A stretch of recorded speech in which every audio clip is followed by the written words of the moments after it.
views and opinions expressed in this program are those of the participants and do not necessarily reflect the views of BronxNet or the program underwriters.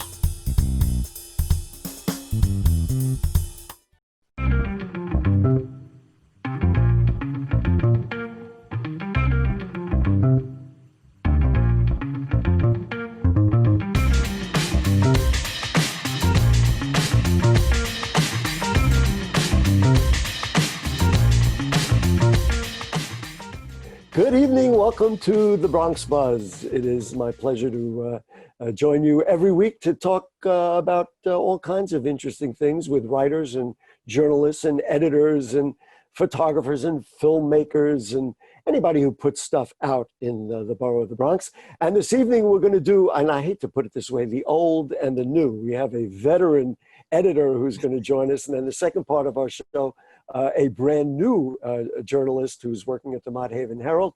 But let's start off with my buddy, Jarrett Murphy, the editor of City Limits. Nice to have you with us.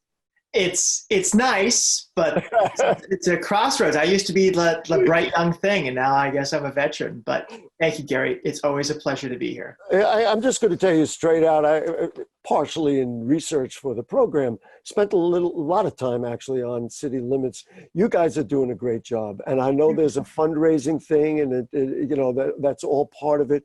But given the state of journalism in the city of New York and trying to find original, informative, investigative stuff, I'm not wearing a hat, but if it was, I'd take my hat off. Well, thank you. Thank you very much. We're very pleased to do it. Thank you. You wrote recently about the 14th Congressional District in the Bronx and the fact that Fernando Cabrera is term limited and there will be a number of people running. I'm just going to give people, and I realize we're coming up to a big election on November 3rd, but 35 out of the 51 council seats are up for grabs in a year from now, technically. There, of course, will be primaries. So only 16 will return in the Bronx. And this is where we want to get into. 6 of the 8 are term limited out. We're going to have a whole new delegation in the city council. So let's start in general, if you would, Jarrett. Let's talk a little bit about an upheaval. I mean, there's new faces all over the place. Totally. As you said, 6 of the 8 seats up for grabs. I think 5 of those are term limited, and one Diaz Sr. has said he's not going to seek That's true. re-election. And what's interesting, Gary, is all this is going to happen really fast because one of those seats is Richie Torres. He is very likely to become a Congress member, at which point he would resign. So we actually might have a special election relatively early in 2021. Diaz Sr., the Reverend as he's known, I think has said that he intends to retire at the end of the calendar year. So he actually might also yield his seat in time for a special election. And then the hard thing to kind of wrap our heads around, because we're so used to seeing it happen in September, is the primary election, which, let's face it, is the election for all these districts, for all intents and purposes, is in June. So you're talking about 2020 will happen. We'll all go through the wrenching evening of November 3rd, figure out, what the heck the world looks like the next morning.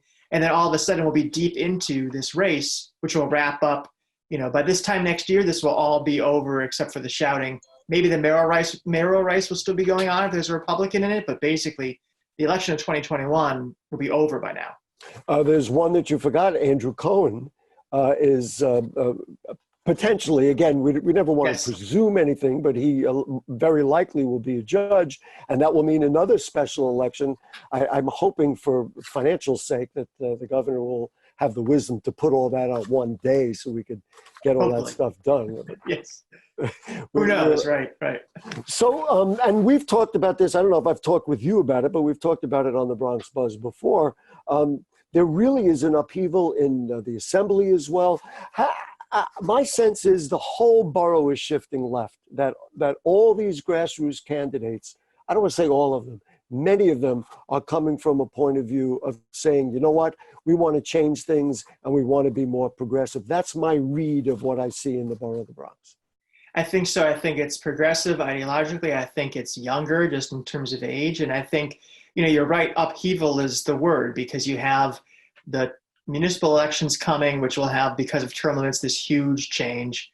You have a lot of seats that are, in play in other places as well. Serrano leaving, obviously that's why Richie Torres might go to Congress. You have Elliot Engel being forced out in the primary. That's a huge deal, even though he only covers part of the Bronx. But also you have these changes in the kind of Bronx political apparatus, right? Diaz Jr., the borough president, saying that he is leaving public life. Diaz Sr., his father, after losing that congressional primary, saying he is going to retire.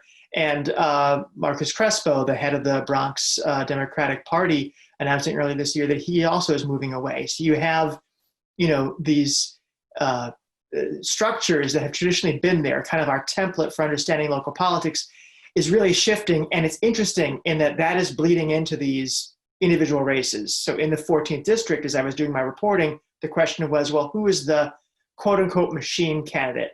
Or I prefer quote unquote organization candidate. Who is the Bronx County going to get behind? There is a likely name, but people don't know just because we're in the midst of this changing of the guard. So it's a really fascinating moment. You say who's the machine candidate? Who's the machine? Because right. Many of these people are running because they frankly disrespected the notion of a political machine. Of course, those of us who know rock and roll will say, meet the new boss, same as the old boss. We'll find out, what sort of machine gets created, so-called after the fact. But what I'm interested in, and you just suggested it, how are voters going to, you did a story, and what were there, 5 candidates potentially in the race for the 14th council district? We're going to have that all over the Bronx. A voter who is serious about their neighborhood, about their district. In some cases, they don't even know where the lines of the district are. Who is my council member? BronxNet and you will work really hard.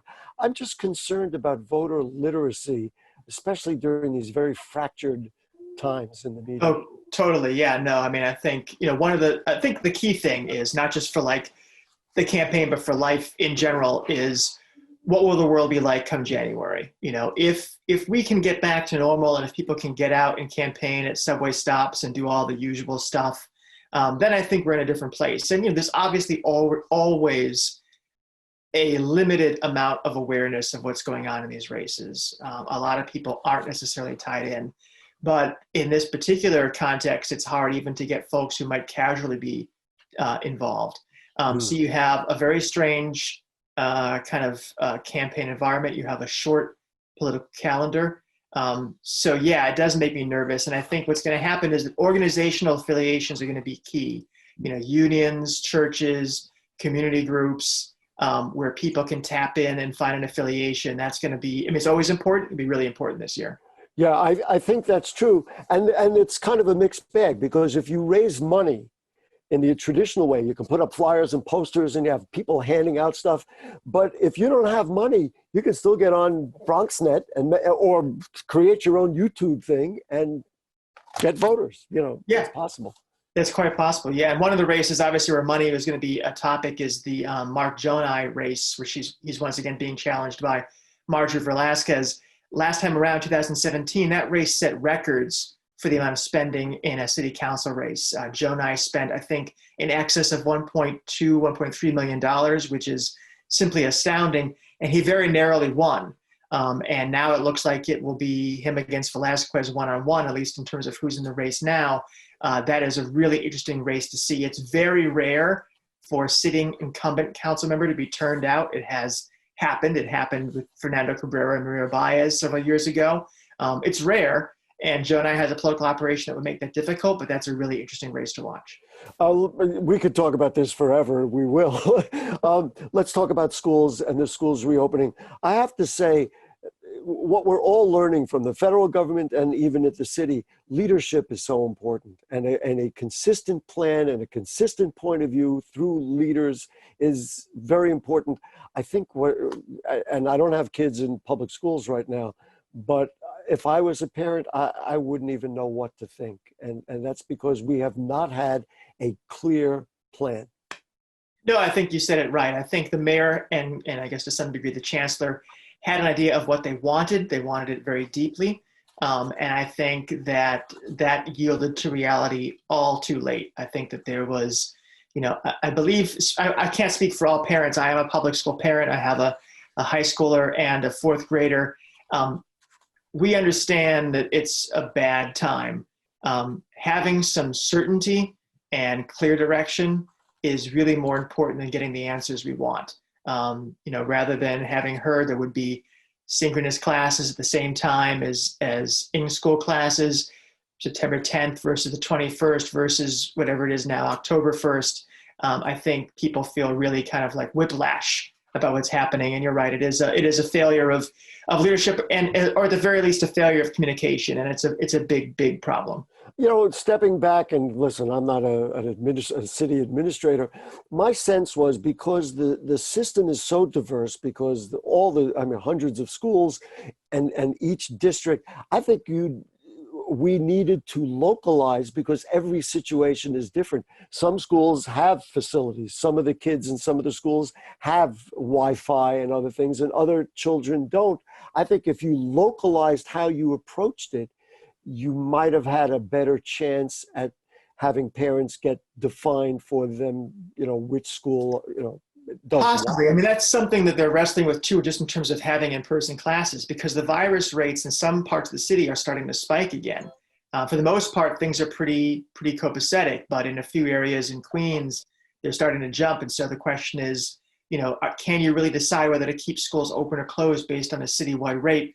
I will say one of the complications in New York, because our school system is so complex, is that if you are a parent with students in different schools, they could be in very different places. And so one of the problems is if you have a kid who's in middle school and he travels to the Upper East Side for that, you've got a kid who's in the neighborhood school, you have someone in a charter, it gets very complex. And so I think localizing it would have benefits and problems. And I think that's something that the mayor and chancellor are beginning to grapple with, or still grappling with right now. Well, I was going to say, here we are, third week of September, and now we're grappling with that. I mean, that had to be done in July or something. But listen, Jarrett, next time you're on, we're going to do a 2-hour show so we can get to everything. But listen, it's always a pleasure to jump in with you, even for these few minutes. Likewise. Thanks for having me, Gary. Good. Oh, and folks, check out the Max and Murphy podcast. That's just look up Max and Murphy. You're on there how often? Wednesdays, 5 to 6, WBAI. Great. Yeah, and you guys do a great job. And we love it when you come on the Bronx Buzz. Thank you so much. Good to be here. Thanks. Okay, and you're going to love this because our next guest is a young journalist. We're bringing him up, and a young man who's begun writing for the Mott Haven Herald. He's going to tell us where he's from. He's done some stuff elsewhere, and now he's writing here in the Bronx. We'll be right back.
We know that people are dealing with the health crisis, but there's also a lot of food insecurity. We're giving out healthy food options, and that's what's key here. If you're a senior, you have a disability, they'll actually deliver meals to you. The residents are anxious, they're worried, they're scared, they want to be tested. When things were happening in our community and we couldn't get the help. There's almost a presumption of criminality that attaches to your skin color. The site will prioritize those who are at highest risk in the population. If you feel symptoms and you'd like to visit one of these COVID-19 testing sites here in the Bronx, you may call the State Health Department's hotline. Important to note about this site is no reservations are needed. This is a walk-in clinic. A lot of us are out of work and looking for something to do. We have the machinery and the skills to make large scales of these masks and gowns. Take care of your people. It's going to go way further than we actually can understand. Right now, employees like myself are just adjusting to the new reality. Reporting from BronxNet, we built a media network for you. BronxNet TV. Come learn in your new state-of-the-art studios at Lehman College. At Mercy College. And coming soon to the South Bronx in the Hub. Inspire with your stories, culture, history. Your Bronx on BronxNet. Engage with us. Connect with us at your channels and at bronxnet.tv. Learn, engage, inspire. BronxNet TV. From the Bronx to the world. BronxNet. Okay, back with you on the Bronx Buzz. And one of the great joys of doing this program is that we get to meet new people, new faces, people who are coming to the Bronx and getting a chance to cover our borough, and they put it out in many cases in the Mott Haven Herald and the Hunts Point Express. And this evening we're thrilled because Griffin Kelly has joined us. Nice to have you with us, Griffin. Oh, thank you. Let's talk a little bit now. You have had some experience prior to coming to the borough of the Bronx and working with the Mott Haven Herald. Talk to me about where you're from and the work that you did upstate. We know you're up there. Mm-hmm. You are Sure. up there. Well, I'm actually originally from the suburbs right outside Manhattan, 20 minutes right over the George Washington or the TZ Bridge. Which suburb? I'm from Pearl River. Okay, now we know. Yeah, it's known for having like a really large St. Patrick's Day parade. I guess that's like our claim to fame. But then I went to school in Plattsburgh, and about a year and a half afterward, I started reporting with the Adirondack Daily Enterprise and the Lake Placid News. They're kind of like partner publications in, we call it the Tri-Lakes area up in the Adirondacks. So I was there for about 2.5 years. I was covering pretty much everything, arts and culture, environmental, housing and development, local school boards, local government boards, stuff like that. Why did you get into journalism? I mean, you made the transition that you left here, you went to school, and then all of a sudden you were covering. But, I'm always interested in the muse. What drives you? What motivates you to do this? I think I really want to get involved with something creative, and I originally wanted to be like a screenwriter, but then I was like, okay, I'm not really that good at writing movies, but I can kind of talk about movies, and I could write about movies that have already been written. So my start was actually writing movie reviews for my college paper. And then from that, it kind of just transitioned to, well, I want to cover the arts in general. I want to see the people who are making these things. And then I did opinions, and then I got into news to make myself a little bit more well-rounded. And now the goal is to try to be the best at everything, Hey, listen, I respect that tremendously. You had mentioned all the different areas that you covered. Now, you started out, it sounds like, doing arts and culture. Is there something that particularly interests you, a type of coverage? Is there something that motivates you? Or does your statement stand that it doesn't matter what it is, we want to just do it? I mean, when it comes to arts and culture, I did really like getting at the ground floor and like talking to locals about local arts and culture, because to me, I feel like it's a subject that's often overlooked by local papers. Sometimes, it'll be like, oh, we wrote up a little press release. This is when this event is happening, but I want to shine a little bit more of a light, make it something positive that a community could look at and, I guess be empowered by or feel good about. Boy, if you're working covering in the South Bronx, you're talking about arts and culture. I mean, just from my own, belief that really in the borough of the Bronx, and I know about all the other issues because we deal with them all the time on our programs on BronxNet, but arts and culture drive this borough. They drive the people, given the vast diversity. So if you're going to be in the South Bronx covering arts and culture, if you really want to do that, we'll keep you busy, my friend. Because I mean, I don't have to, even if you just step in here for 5 minutes, the musicians and artists and half of the stuff that was invented in the world, certainly in the way of music, came from here. So let's talk about that. Now, you decided to go to graduate school? Yeah, I did. It was I had been reporting in the Adirondacks in a more rural area, and I felt like I had made my progression there that I was going to get, and I wanted to expose myself to a more urban environment and do city reporting. So I thought the best way to do that was to start off with school in the city. So you attend the Craig Newmark School? Yeah, it's a pretty long name. It's like City University of New York, Craig Newmark School of Journalism. Okay, well, many of the young reporters that we have on go to that school. And then through that, you get assigned either a beat or you get assigned to work for the Mott Haven Herald or the Hunts Point Express. Are you doing both of them? How does that work? Yeah, it's pretty much both. It's my particular reporting class. We cover the South Bronx, and since both papers are located in the South Bronx, we can submit to either or if we'd like. Now, let's talk about this story. I was joking with my great producer, Rebecca, and our intern, Sienna, before you came on. I said, imagine being a young reporter and being assigned a story about, and here's the headline, folks: Tenants evicted during pandemic, demand meeting with landlord. This is a story that, number one, is horrible to read, and number two, has implications that go throughout the borough and the city. So why don't you recount a little bit of what you wrote about, what you discovered, and then we'll talk a little bit more about that. Yeah, surely. I was first notified just by these folks there at this grassroots organization called the South Bronx Tenants Movement, and they told me that they were trying to help this family, the Catalans, get back into their apartment where they used to live. They lived there for about 4 years, but once the landlord, or once the building switched hands, they got a new landlord earlier this year. Apparently they kept being harassed by the landlord, the super workers that the landlord was hiring, saying that, oh, we need to get workers into this apartment to fix things, but they were never really fully given an idea of what he was talking about. And he kept saying, you need to leave, you need to move, I need to fix things. Finally, technically they left on their own accord because he said, I can set you up with another place, but this other place is all the way across town. They had to leave their home of 4 years. So it's basically... And this was during the height of the pandemic that we had in the spring. Yeah, this was in May.